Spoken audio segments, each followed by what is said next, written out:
Salut, moi c'est Aurore. Moi c'est Nelly, nous avons créé l'agence de formation et de coaching esthéticienne performante. Et chaque année, nous accompagnons des centaines de ninjas esthéticiennes à la réussite. Notre devise, taffer, kiffer, performer. Nous te partagerons chaque semaine les bonnes pratiques et les erreurs à éviter. L'idée, c'est de t'apporter du soutien, te motiver et t'inspirer afin de mettre des paillettes dans ta vie de chef d'entreprise. Bonjour et bienvenue dans l'épisode 9 du podcast Esthéticienne Performante. Dans cet épisode, nous allons voir en quoi les limites de ton entreprise sont en lien direct avec tes propres limites et te donner des conseils qui vont te permettre d'évoluer à vitesse grand V. Avant de commencer, si ce podcast te plaît et que tu as envie de partager avec notre équipe et des milliers de géantes esthéticiennes sur les sujets abordés dans ce podcast, rejoins-nous sur le groupe Facebook Esthé des filles. Allez, c'est parti. Alors j'ai une bonne et une mauvaise nouvelle pour toi. On commence par laquelle? C'est toujours super dur à trancher, n'est-ce pas? Alors, moi je préfère toujours commencer par les bad news, comme ça on termine sur le meilleur. Mauvaise nouvelle, c'est que en France, 50% des entreprises meurent au bout de 2 ans d'activité. 90% n'existent plus au bout de 9 ans et seulement 1% prospèrent. C'est affolant, n'est-ce pas? Alors quelles en sont les raisons? Alors la raison numéro 1, c'est souvent lié avec le manque de compétences. Beaucoup d'artisans, de commerçants se mettent à leur compte pour avoir plus de liberté. Ce sont souvent de très bons techniciens, techniciennes, mais en ce qui concerne la gestion du business, ils ne connaissent pas grand-chose, alors ils vont se baser sur les expériences de leurs anciens patrons, comment ils faisaient, etc. Mais il n'y a pas de véritable base de chef d'entreprise. Donc ça, c'est la raison numéro 1. La raison numéro 2, c'est souvent lié à un problème de mindset. Avoir le syndrome de l'imposteur en tant que chef d'entreprise, manquer de confiance en soi, avoir un mauvais état d'esprit par rapport à l'argent, avoir des difficultés à proposer ses services, avoir la peur du jugement, la peur du rejet. Et donc, le résultat, ça va être difficulté à prendre des décisions, procrastiner face à certaines situations. Par exemple, quand on doit prospecter, des difficultés à s'organiser et à passer à l'action. Voilà, tout ce genre de choses qui font que du coup ça avance pas super bien dans le business. La raison numéro 3, c'est qu'ils sont trop positives. Ils ne regardent pas du tout la réalité en face. On va se dire, on va faire la loi de l'attraction. Alors si t'as lu Le Secret, eh bien en fait, on se dit tout va arriver naturellement. Il suffit d'y croire, de penser à son objectif et puis il va se réaliser, il va se concrétiser naturellement. Ça, c'est du bullshit, clairement. Je sais pas si t'as déjà entendu l'histoire d'un prêtre qui est tout en haut d'une falaise et puis il trébuche et puis là il est en train de tomber du haut de la falaise et puis d'un seul coup t'as un hélicoptère qui déboule et qui lui dit Monsieur le prêtre, venez avec moi, je vais vous sauver. Et il dit non, j'ai la foi, je sais que Dieu va m'aider donc je sais que tout va bien se passer. Donc il continue à chuter puis une autre personne qui vient avec un autre moyen pour le récupérer avant qu'il tombe, qu'il s'écrase par terre et il dit non, merci mon enfant, mais j'ai complètement foi, etc. Et je sais que je ne vais pas mourir aujourd'hui. Puis ensuite, il continue encore et encore à tomber jusqu'à ce que il y a une troisième personne qui intervient et qui lui dit Monsieur le prêtre, je vais vous sauver. Il dit non, mon fils, j'ai la foi, je sais que Dieu va m'aider. Et donc, il finit par s'écraser par terre et il meurt. Et donc, il arrive au royaume de Dieu et puis il dit Dieu, je pensais que vous alliez venir m'aider parce que là, du coup, je suis mort, c'est ballot. Et en fait, le Dieu lui dit écoute, je t'ai envoyé quand même 3 personnes et tu n'as pas su voir les signes. Écoutez en fait l'aide qu'on t'apportait. Donc ça, c'est souvent quelque chose qui revient, c'est-à-dire qu'on croit qu'il y a des choses magiques qui vont arriver, on est super positif, on a à la fois un truc un peu abstrait et on finit par échouer alors que il y a des gens qui ont proposé leur aide, qui ont proposé par exemple des formations, qui ont proposé de les accompagner, etc. mais ils sont non, mais je vais y arriver tout seul, je suis capable, etc., etc. Donc être trop positif, parfois ça peut vous jouer des tours, même si bien sûr dans l'état d'esprit c'est bien d'être positif, de parler positivement quand on parle avec les clientes, etc. Mais c'est plus sur le principe de la gestion de son entreprise. Alors je suis sûre que depuis tout à l'heure tu te demandes quelle est la bonne nouvelle On y arrive. Il y a 3 solutions qui peuvent te permettre d'éviter de faire partie des mauvaises statistiques. Alors, mon conseil numéro 1, c'est d'avoir toujours un coup d'avance et un plan de mitigation des risques. Je te dresse le portrait. T'es installé depuis plusieurs années et c'est cool parce que tu peux dire que tu vis ta best life d'esthéticienne.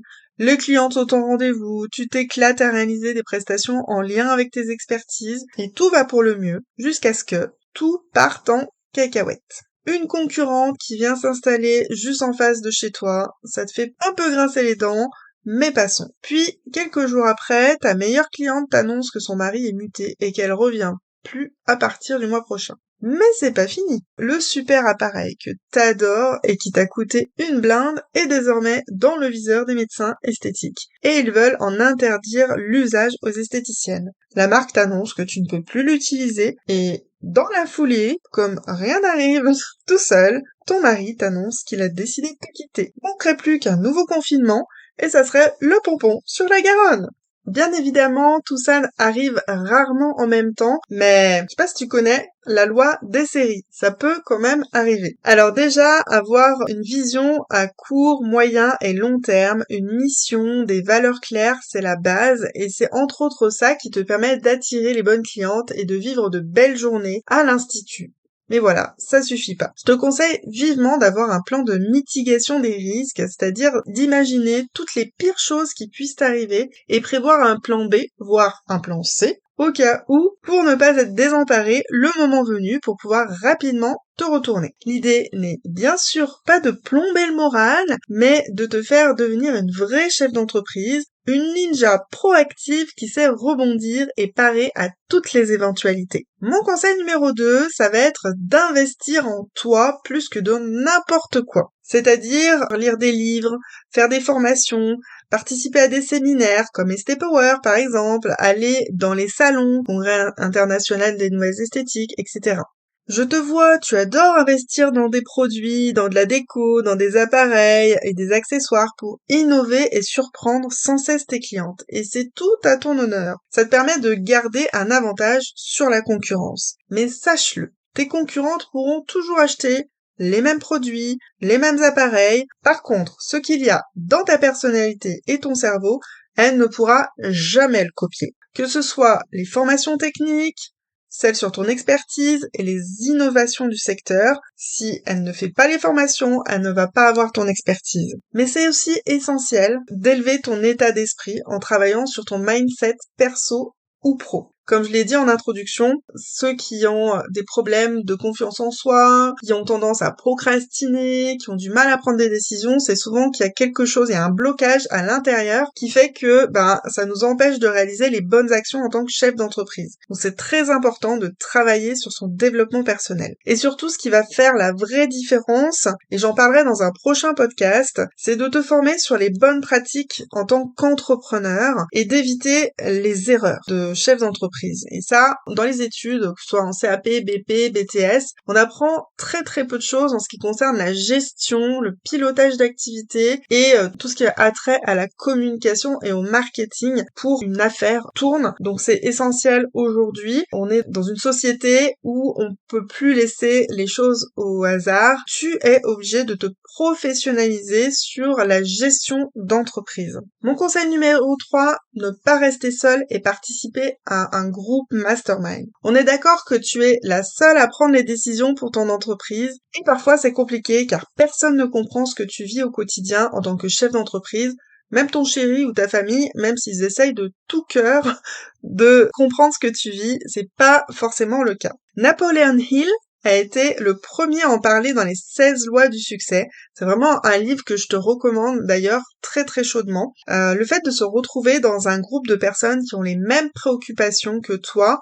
ça permet vraiment d'avoir des échanges d'idées, d'éviter certaines erreurs et surtout d'avoir plein d'idées qui vont être de plus en plus structurées, organisées dans ton esprit et des choses qui vont t'amener vers l'innovation. Parce que quand on tourne en rond dans son business, on a toujours les mêmes genres d'idées, alors que si on va chercher un petit peu à l'extérieur, on va avoir des idées qui changent un petit peu pour pouvoir surprendre nos clientes. Ensuite, appartenir à un groupe de personnes qui ont les mêmes préoccupations que toi, ça te permet de ne plus jamais jamais te sentir seul, de te sentir plutôt soutenu et de pouvoir partager tes interrogations sans être jugé. Ça permet aussi de poser toutes tes questions à des pairs et ou à un mentor, parce que toi, toute seule, c'est difficile de prendre certaines décisions. Donc, face à des personnes qui savent exactement ce que tu vis, c'est beaucoup plus simple pour elles. Peut-être qu'elles ont déjà vécu cette situation. Elles vont pouvoir te permettre de résoudre une problématique hyper rapidement. Le cerveau collectif, c'est hyper puissant, c'est exactement ce dont bénéficient nos clients dans nos programmes d'accompagnement,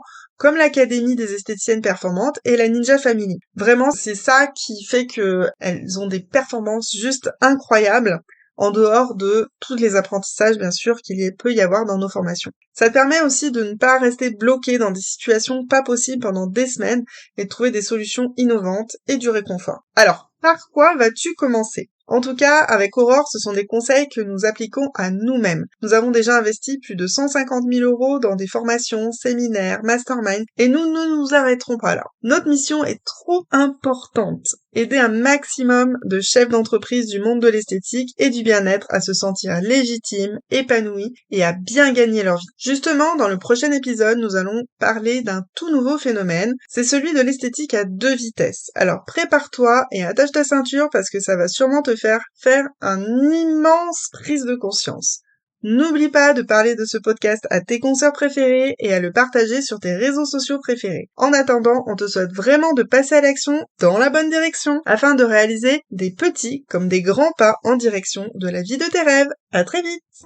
Nous espérons que tu as aimé cet épisode. Si tu veux nous aider à faire connaître ce podcast, n'hésite pas à laisser 5 étoiles sur ta plateforme préférée. On se retrouve au prochain épisode et en attendant, n'oubliez pas de taffer, kiffer et performer!